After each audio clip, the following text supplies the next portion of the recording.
Председателка на Комисија за полагање возачки во Кочани нападнала кандидат. Тензично помеѓу нив двајцата било уште во возилото, но работите излегле од контрола, кога кандидатот, откако комисијата го турнела на испит, поднел писмен приговор. Жената беше прилично изнервирана, можам да кажам, не знам, прилично револтирана, не знам од што. Ме види и вика што е ова, викам приговор. И вика знаете ли што? Знаеш ли што? Викам да, кажи. Вика ти си вика ѓубре.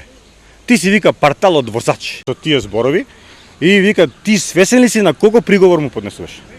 Знаеш ли вика дека овој круг за тебе ќе биде тука затворен? Партал.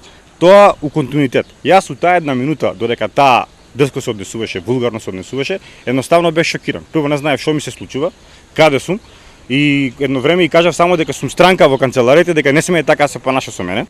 Освен вербален, инцидентот помеѓу кандидатот и председателката преминал и во физички. Се пушта кон мене, парчето како што ми стоеше во рака, се пушта кон мене и директно ме напаѓа, го граба приговорот со едната рака, го влече, го кине, значи го кине приговорот. Во тој обид ме гребе по раката, имам само една гребаница која што може камерите да ја доловат. Имам само една гребаница, имаше и неколку решки тука по раката, тие ги покажав во полиција и во тој момент ми вика еве ти го сега скинато и оди кај ќе се жалиш.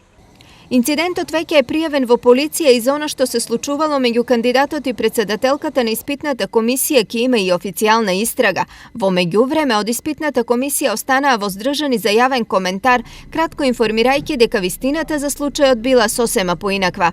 Кој е во право, а кој не ќе утврди полицијата, а во меѓувреме Саидов, инаку долгогодишен активист за заштита на човековите права, најавува и приватна тужба против председателката.